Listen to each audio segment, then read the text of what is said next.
Today, we are thrilled to have Rajani Tewari, Chief Human Resources Officer at Greencell Mobility, on the Full Circle podcast. A distinguished HR leader, Rajani has shaped workplaces across industries by fostering trust, collaboration, and individual strengths, championing a people first approach to leadership. Her impact goes beyond boardrooms, so much so that she has been featured in Sheroes Amongst Us, a book honoring 32 extraordinary women who have shattered barriers and redefined success. Rajni, welcome to the Full Circle podcast. It's an absolute pleasure to have you here. This is kind of an extension of the earlier conversation that we had. And I know that from the past conversation that you have a very specific view on employee health, on what responsibility falls on us, falls on employees and the employer separately. And believe it or not, I kind of subscribe to that view. But would like to kind of start from there, right? And we've had some other conversations in the past where a very different view has been provided. But in general, like from an employer perspective, how do you think about employee health?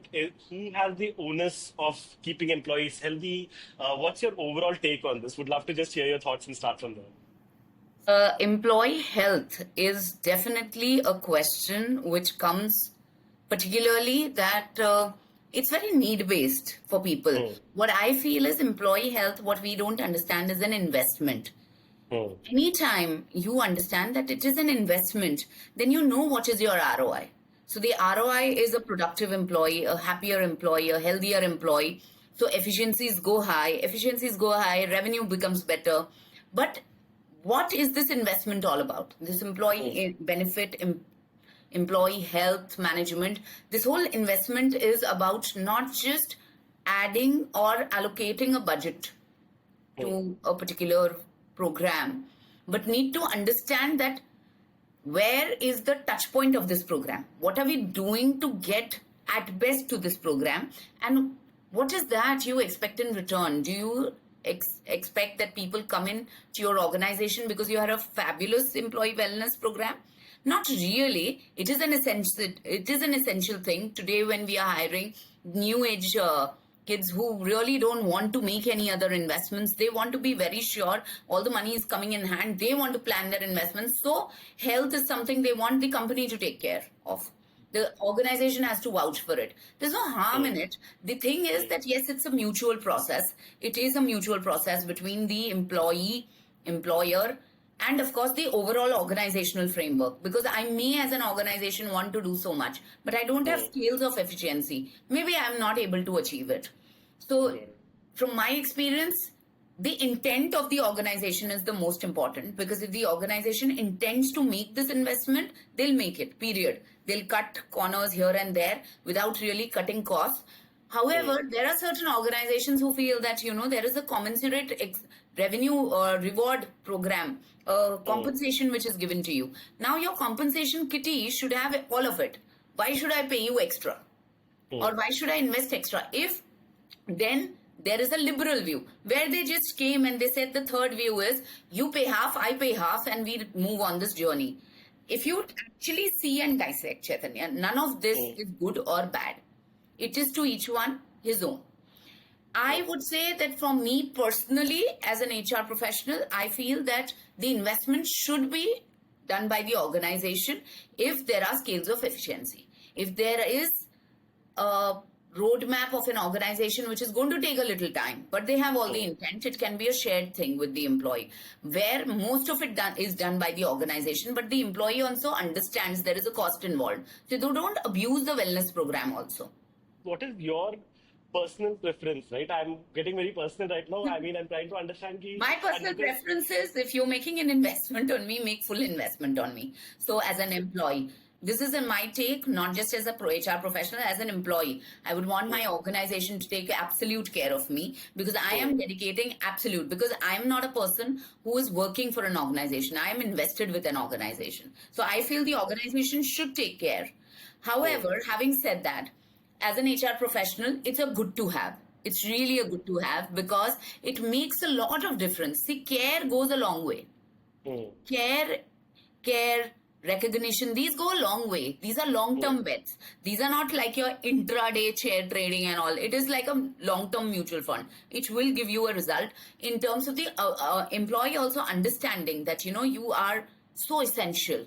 You are so important for us. So, that whole feeling, that kind of makes a difference in a world which is socially so excluded while being so all over social media. If you actually see today's children, today's youngsters, they may have 2,000 friends on Facebook or Twitter. Who are their real friends? Your 3 a.m. friend who you can call, get advice from. So, that care element, that somebody is caring for me, that will hold a long-term benefit for everybody, be it an organization or an employee. Good.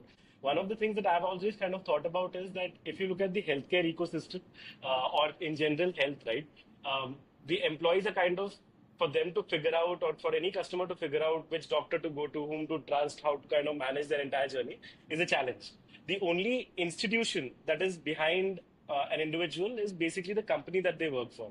So my thought process has always been that whether you like it or not, in a way, it does become the company's owners to sort of take responsibility of the individual's health, sort of a thing, right? What we were discussing earlier as well is that if the individual knows that the company is taking care of me, he actually goes out of the way and does a lot more. Like he won't draw boundaries saying ki 6 baje That kaam is khatam true. ho gaya. That is true. And here at my current organization, Greencell, we have a lot such examples. See, we are into essential services, mobility. Correct.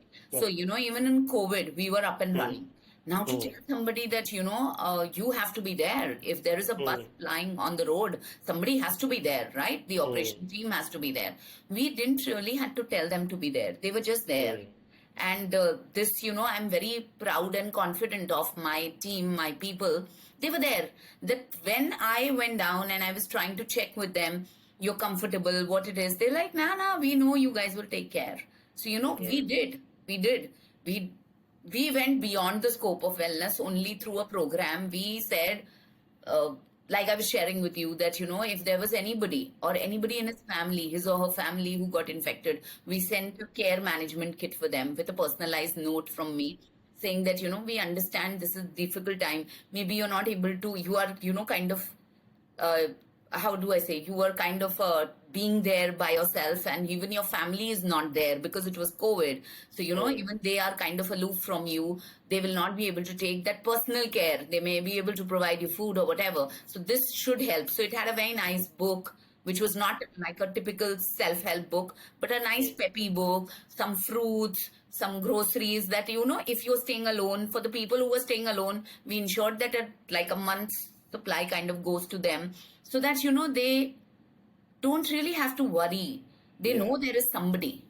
So, of course, when somebody is caring for you, you are at ease. You are at ease. But it has to, like I said, it is not a structured thing. It should not be like a structured thing. Then this is one of the ways of, increasing your... for an employee, they will say, they don't care. They have sent this because they want us to kind of, come back to work or be at work all the time. We didn't want to do that. It was not that. In fact, there were people who said, now the test is negative, can we come back? I said, no, just hold, recover. Post that also 1 week. Please take care. First take care. There was somebody I remember who had like a 2 relapse at that point of time. And, I just sent that person on a medical sabbatical. I said, you just don't have to come. Just recover. Because see, these kind of challenges can take care of, can really hit your head. They can really hit your mind in terms of well-being, mental well-being. That, I got COVID. The first question was, how did I get it? Why did I get it? And, so many other things. Anxiety, stress. We don't need that. So Rajni ji, actually on that point, right? So my previous employer was also in the essential services space. I was working in a hospital, as you know, right?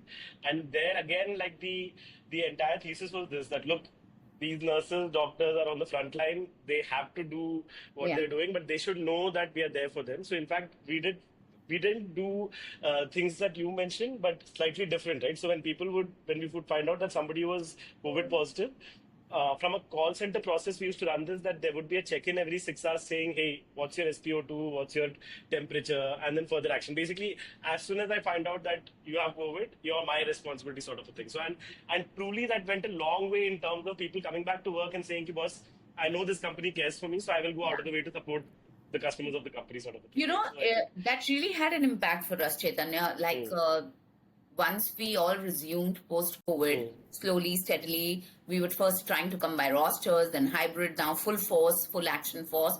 But I think, you know, if one thing I didn't really have to really break my head along with so many other things was to manage good talent. They were managed. They knew we are taking care. To the tune where people have come back said there are so many good opportunities coming, but you know, not the way how Greencell takes care of people. So I think what you do, if you do it with full passion and commitment and with that intent which gets shown, see, people feel your intent, they don't read yeah. your intent.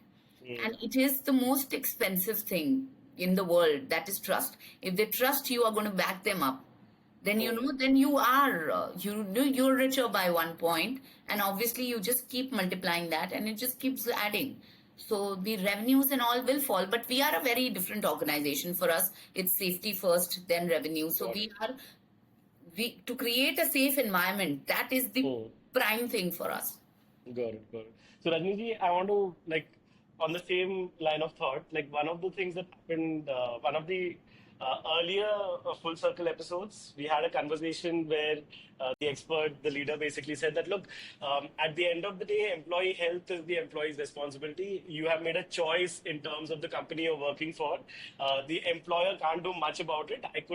I mean, the benefits are more of a tick box kind of a thing. But finally, your health is your responsibility. You have to show up at work for 8 hours and do your job, sort of a thing. I'm seeing a very different point of view from you on this. Yeah, yeah, that is true, because I always say that, you know, you can come out of a bad job, a bad marriage, but you cannot come out of a bad experience, a bad state of mind.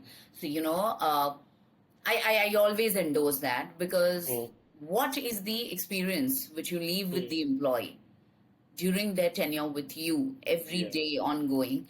That is something that's going to get in subconscious mind, and he's going to be like, he or she is going to be, they're going to be just thinking about it. They will be your ambassadors, goodwill ambassadors. And who doesn't want goodwill ambassadors, cheerleaders?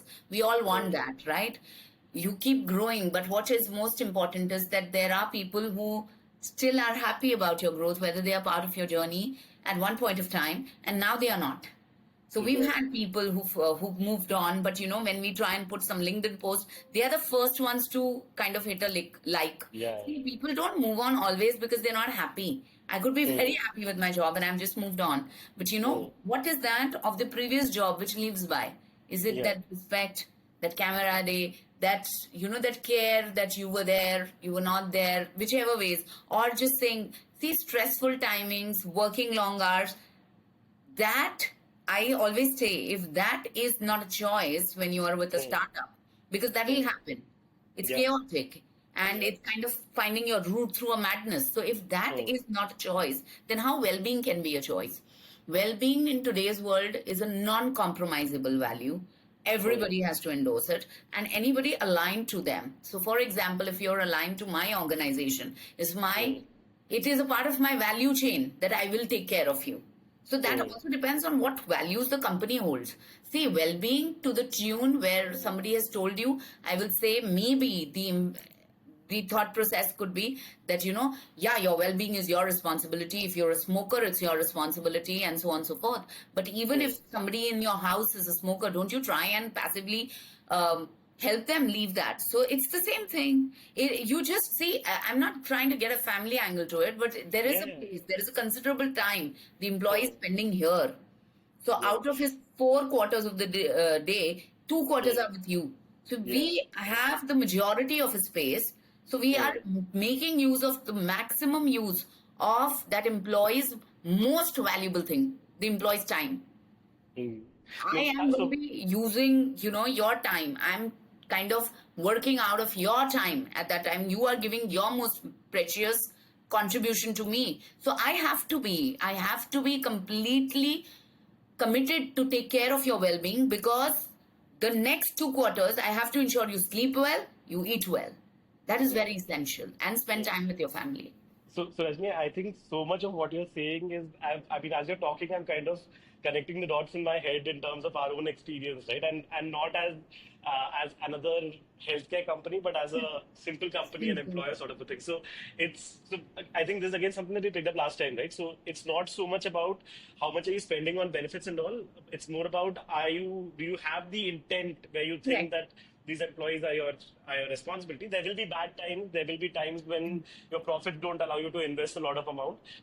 But at least the employees still continue to realize and understand that, look, this employer takes care of me. And exactly as you said, I see this. Even employees who kind of understood that we are a good team, we care for them. Even when they have moved out for whatever reasons, right? They have always come back and either boomerang back into the organization, have always been supportive of any kind of marketing that we have done, or have been ambassadors sort of a thing. So I think that completely aligned with you on that. So Rajni, on that, just moving from physical health to a little bit of mental health sort of a thing. So we had TN Hari, the former CHRO of Big Basket on Full Circle earlier, and he kind of said that, look, stress is sort of needed, right? Stress at your work will help you prove out your mettle, will help you grow, will help you actually deliver results sort of a thing. So a little bit of positive stress is actually a Yeah. good thing to have in the workplace. What is your view? Do you agree? Do you kind of disagree with this? So see, I do agree with a part of it that yes, Mm, positive stress is important because if you ask me personally, if mm, I'm not stressed, but I would say that I am so, when you're invested with something, see, okay, so working here, the mm. stress could be the only closest example I can think of is parenting. Aren't you stressed being a parent at times? Cause, cause, Is he studying? Is she doing well? Is she going to be, giving her exams, this, that? Was not feeling well, but dropped to school. So, there is, so now, is this bad stress? No, it's a good stress because that means you're invested in that relationship. correct. Correct. Exactly similar if the employee is invested in. Like, for example, I can take my example as an employee. If I'm invested in this organization, I Mm, always feel that stress of doing something better every time. wow. Mm, And there is always that, I would say, the line which you're sitting on, and you will say that, my God, uh, you know, I had to ensure that, say, for example, per a tender, 500 buses have to go. I have to ensure this happens. It's a positive stress. mm, Now, when I take the stress and I put it on somebody, it's like putting the monkey on somebody's back. That's not good mm, stress. That's bad mm. stress. Got Because it. you are not handling what you're supposed to, and you are handling something which was yours to somebody, and the Mm, somebody didn't want it. If somebody wanted, it's a gift. If you've given it unwanted, it's a stress. So definitely then it doesn't help anyone. For us at well-being for us has been a journey. mm, So like I was sharing last time, being a certified mindset coach, and I've mm, kind of coached a lot of athletes, a lot of critical patients.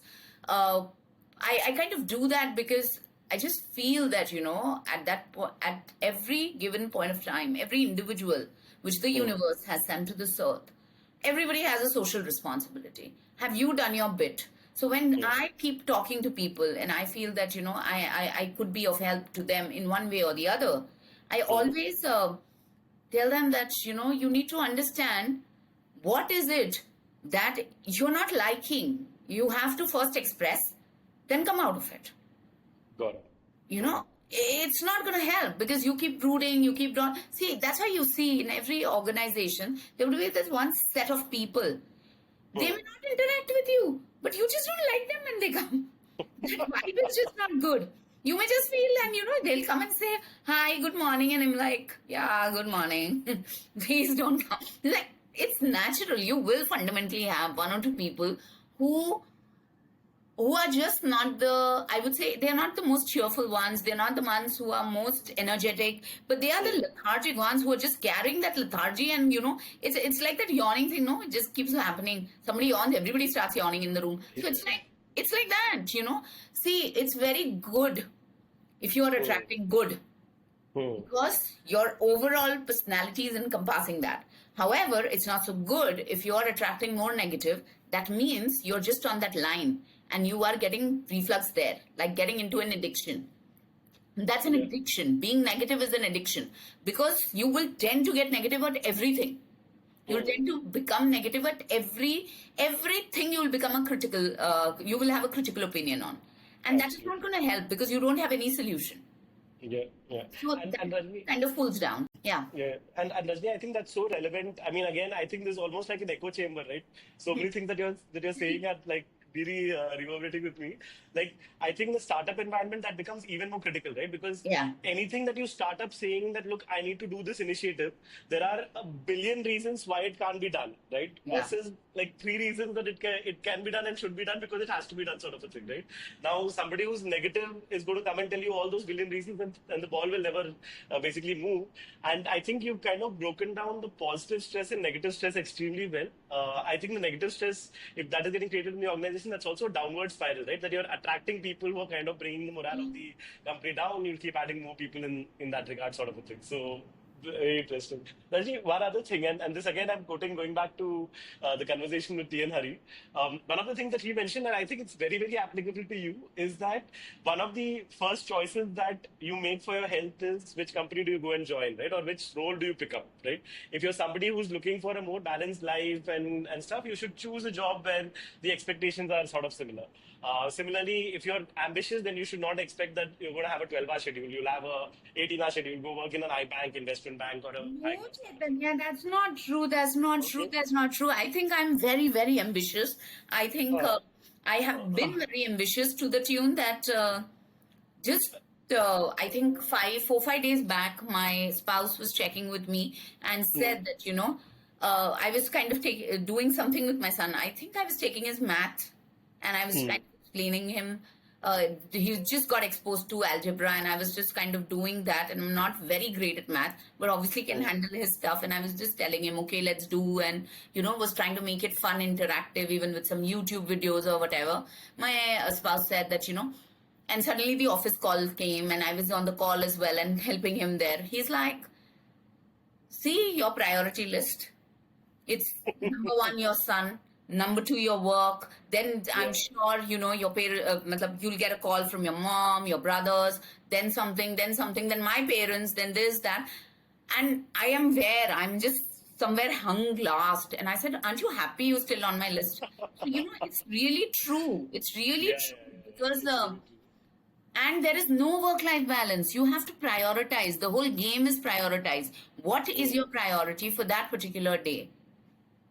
For that day. I don't say for lifetime. For that day, what's your priority? Yeah. Yesterday, my son wanted to take some chocolate brownies, cookies for the potluck which they have in school. Something which was happening. He said, Mama, you make the best ones. Mm. I was like, can I make? Because day before, it was day before. And Mm. I said, okay. I genuinely went to a good Iyengar bakery. I got some stuff and I gave it in the school, packed in a nice box, Very good. not the typical box. Because I had a very critical meeting to attend as well. And I'm genuinely telling you, he said, "Ma, everybody loved it, this, that." So, he told me in the night, he said, Mama, that was not yours. Yours is never so dark brown, but I'm very happy that you sent it on time. What I'm saying is, there was a prioritization. You managed your child, his emotions, in my case. You managed the execom. You managed what work had to be done.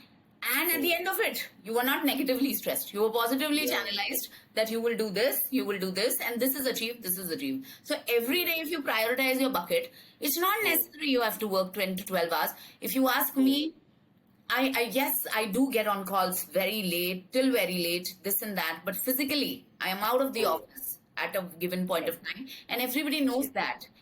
There have been times where I have worked with promoters also.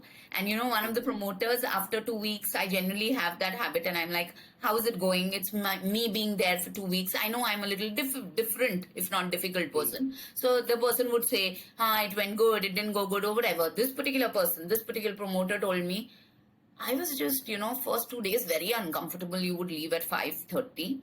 But then I realized I don't have anything to ask you beyond 5:30. Correct. So at least the person had that much of courtesy and compassion to think that. I said, yes, I'll finish everything. Be rest assured. But I'm going to be out 5:30 because 6 o'clock onwards is a time which I have said that is the time I'm going to be giving to my son. And that's about it. So, when people prioritize, and I help people prioritize here also, because the work will never get over. I typically say that. And startup पता है कैसा होता है sir? Startup is like a roadways. सड़क कच्ची नौकरी पक्की आप करते रहो बिकॉज आप तो रोज ही कुछ कर रहे हो ना, रोज नया कुछ उखाड़ रहे हो, फिर क्या करोगे? So that is the real ethos. If you know what you want at that particular day, your life is sorted. Yeah, and if you say I want this for 5 years, then it's not sorted. It's too much planning. Understood. So Rajni, I think I didn't want to pause you in between, and we'll edit this out. Of course, you are super ambitious, ma'am. You're the CHRO of one of the fastest growing EV bus company in the country. So there's no questioning about that at all. And by the way, like, I have immense respect for working mothers, right? I have a lot of respect for all mothers, but even more respect for working mothers. Like my wife, for example, exactly same situation, manages 2 sons at home, performs great at work. She's working with Amazon right now. And in her priority list, it's like kids, my family, her family, all the maids, and then somewhere at the bottom I'm there, right? Because the maids are kind of important for support sort of the thing. Actually, Rajni, what I was heading towards was that more of a employee organization fit, right? Because you are one of those people who takes employee health very seriously. Right, you right. take the employees as your responsibility, right? So again, alluding back to the conversation we were having earlier, now obviously there is that dynamic has to sit with the leadership. The leadership also needs to think on the same lines, right? Right. So wanted to just pick up, has it always, I mean, and you've had a very varied career. You've done a great job at all different kind of industries, from healthcare to education and now to transport. Have you had this mismatch happening in some places? How has it worked out? How have you kind of navigated it and so on and so forth? See, managing a board, managing a senior leadership team is like, it just cannot be a perfect match because there are different people.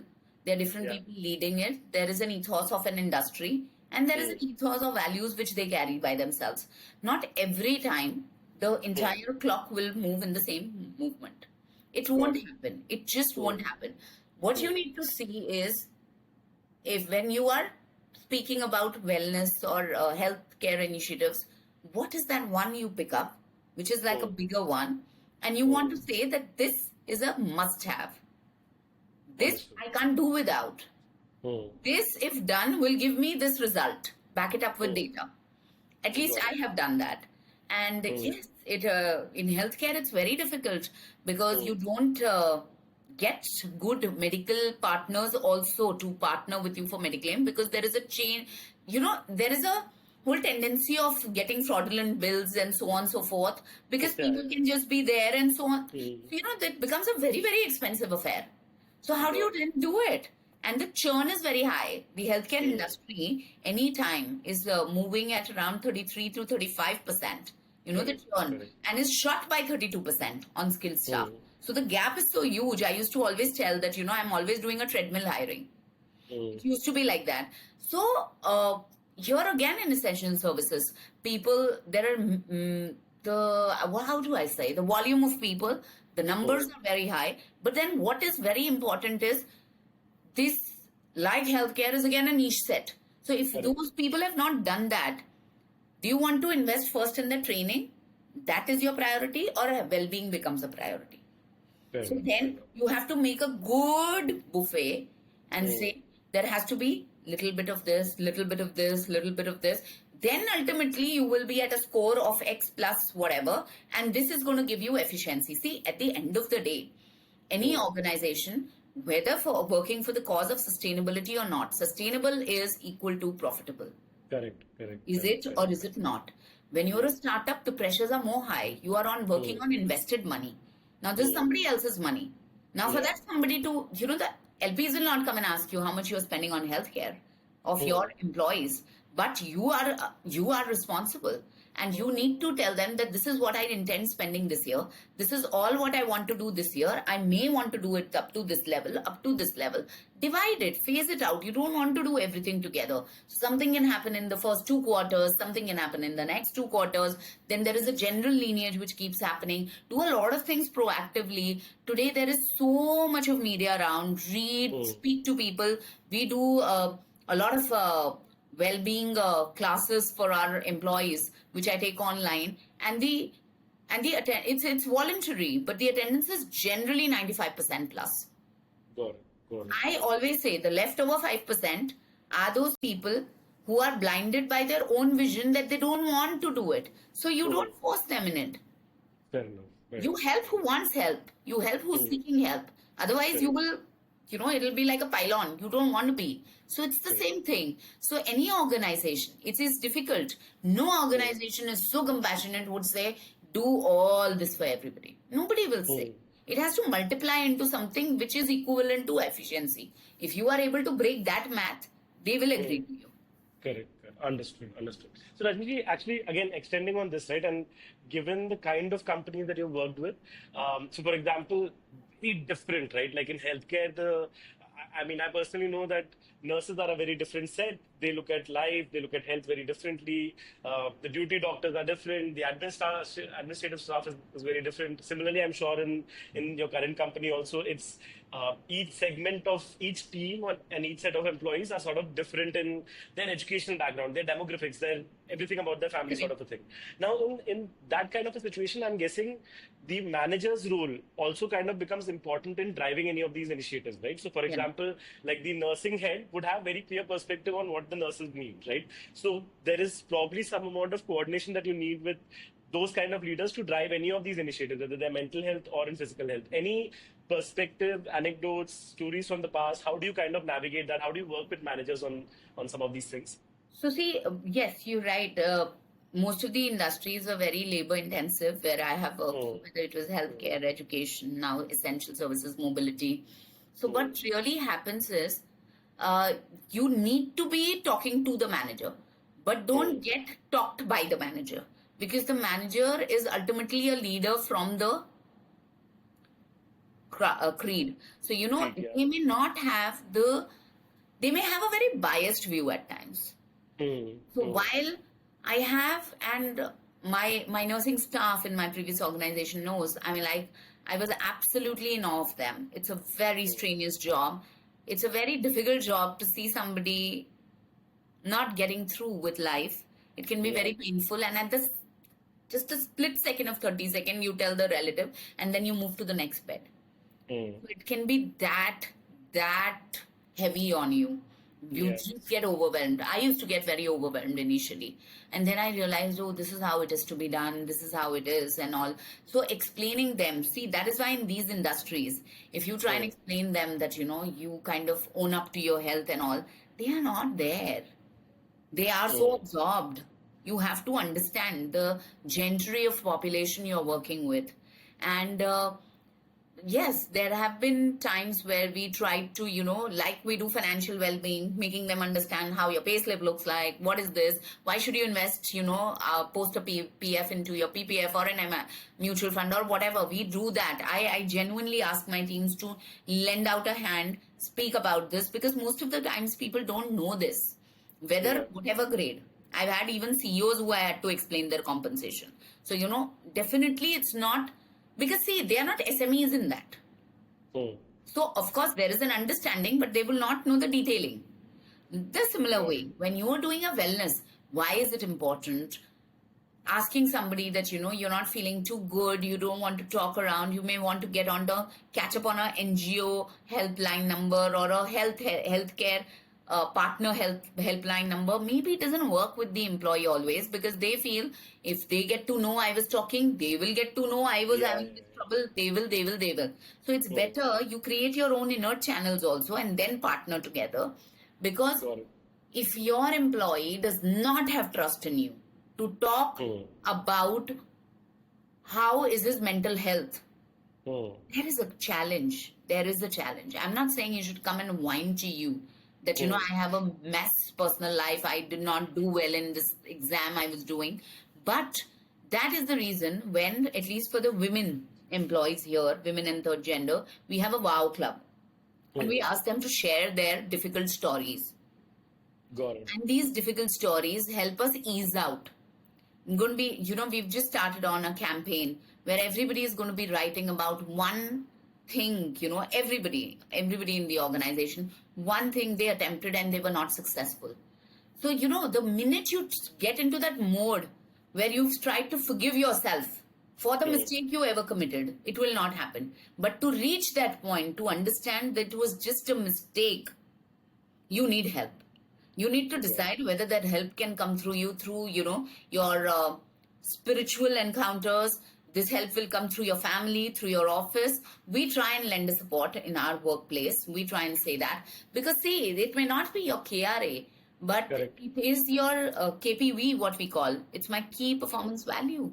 And I need this value because what am I going to do with? It's a labor intensive industry. I need these people. I need these people in heart and soul, mental well-being to be working with me so that together all of us can create a success story. And how will you create a success story when somebody is not so happy with what you're achieving because they are cut off?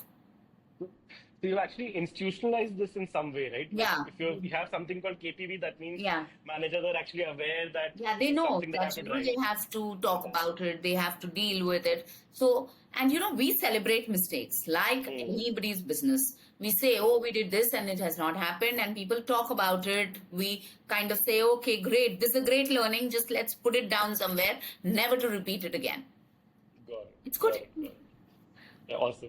So, Rajni, I think a couple of more this thing, right? Would love to hear an anecdote from you, a story about, and obviously you don't need to name the company, you don't need to name the employee or anybody, but it would be good to kind of hear a story from you about how, like, some employee went out of the way because you went out of the way, and how that has kind of snowballed into something kind of a culture sort of a thing. I'm sure you've worked with enough organizations where there've been So many. So I'll tell you two short small incidents. So this was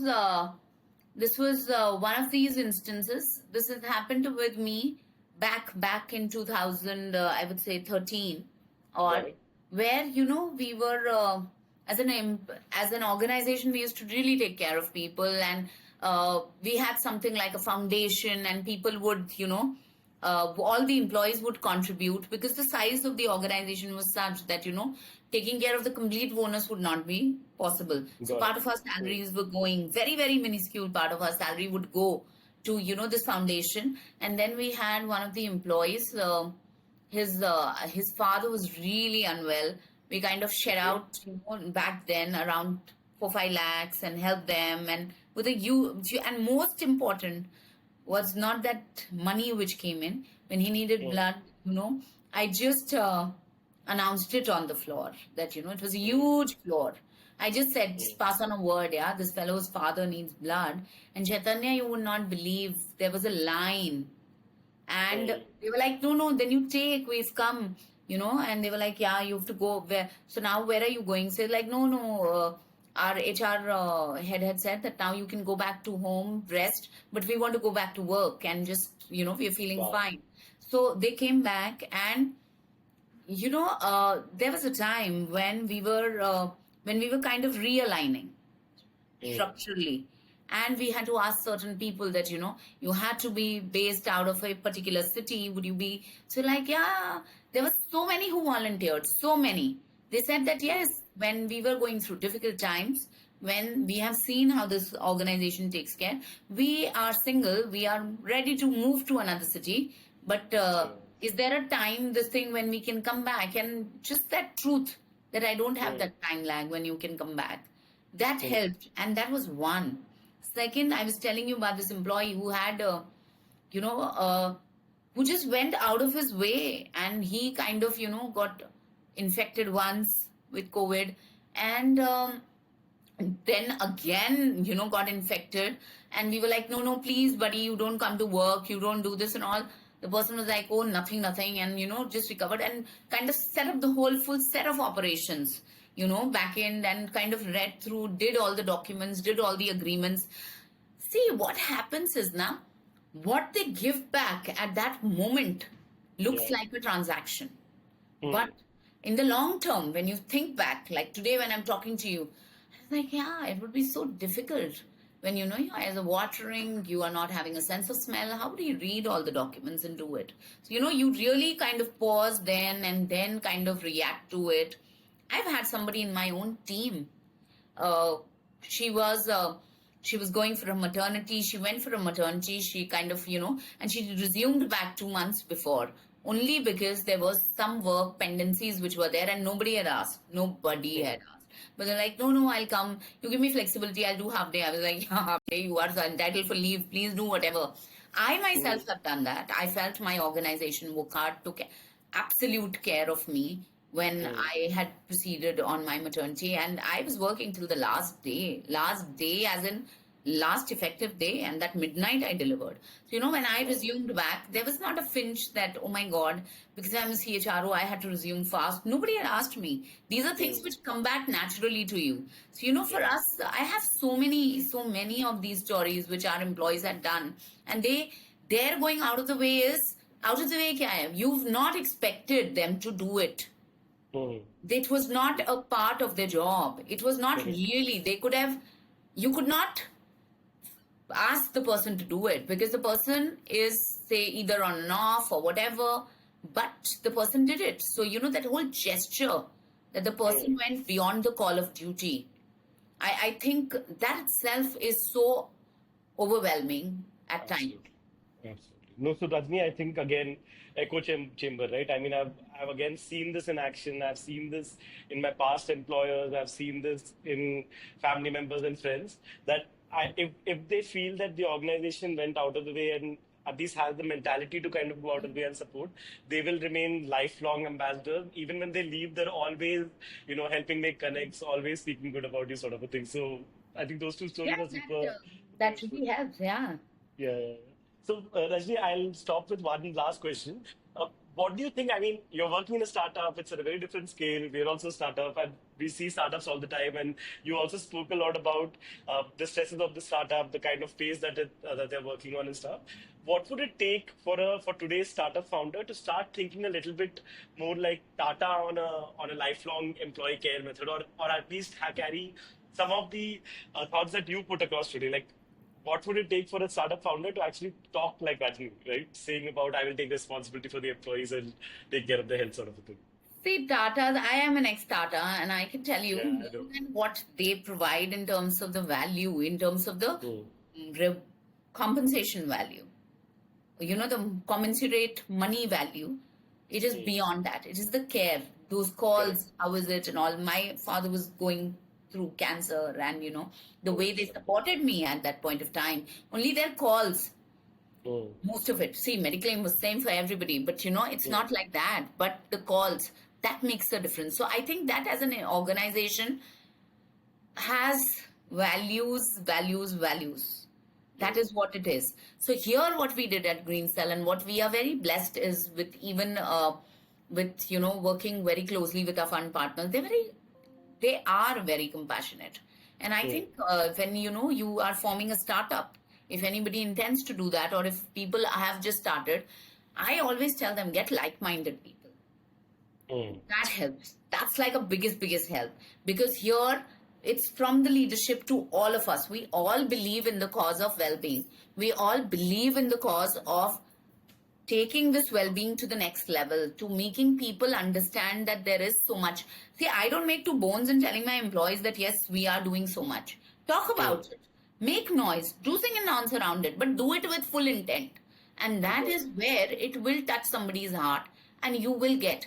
And it's very rightly said also, if you see, Hmm. uh, I had once read long back in Bhagavad Gita that if you do something good, even if you didn't realize it was good, the Hmm. fragrance of that good will never leave that person.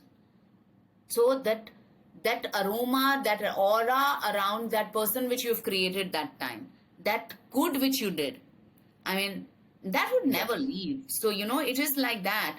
And it's not like you're doing a charity. Like I Hmm. said, it's an investment. You Of need to course. understand that as you're investing in your capex, your other things, your other alignments when you're making an annual operating plan. Where is care management? What is your investment? And if you've seen that with your effective care management, people have come back to you, or people at first stage didn't want to go out, Correct. because they are comparing care also alongside. Go. I've had people up till, mid management level who say, yeah, but their medical benefits are not as good. Their care management benefits are not as good. And they've stayed back themselves. You just talk it out, you help them understand, and they realize it's an important thing. I've had an employee, he just, I was shocked to see him after a couple of, I think in 2-3 weeks I saw him. He had just gone through a kidney transplant or whatever. And I said, what are you doing here? He's like, work, we have to do work. No, I'm feeling fit. So I was like, are you sure you're feeling fit? He's like, yeah, I'm feeling fit. I was like, show me the certificate of the doctor you are allowed to work. So I actually asked, just to tell them, also make them understand that we genuinely care. Yeah. And that will stay with them for long. Absolutely. Completely understand, Rajani. I think that is fantastic. One question you mentioned, the calls from Tata, like, could you explain that? Like when you're... Yeah, so these calls are, what was happening was they would check again, each time my father would go for a chemo, they would check, how was it? Did you feel good? Did you not feel good? So it was not necessarily my boss, but, somebody who was calling. And obviously, I am in HR, so, you do understand that, somebody it's like a schedule of things somebody is doing, no? And then I'm like, no, buddy, everything is fine, everything. And they ensured that, they asked upfront, do you think you need a corporate bubble? I was like, no, we're good. We'll do manage and so on and so forth. So, yes, of course, I think here also what we do is if somebody is like, there's some kind of an understanding that somebody is not feeling well and all, we try to check. And if it is somebody who's mentioned to me that, my, like I get to know somebody's wife is carrying or something, I do try and check with them personally that, what is happening? You need any help and support? It is not because I want to show I care. I genuinely care. Yeah. I think if that sentiment is there, it will reflect in various ways, sort of a thing. But Rajni, this is fantastic. Thank you so much for your time. Thank you. I think this is one of the best conversations I've had of late. And as I said, this was a complete echo chamber for me, right? So many of the things that you were saying are kind of reflecting with me as well. But thank you so much, Rajni. Thank you. It was an absolute pleasure, Chaitanya. Thank you so much.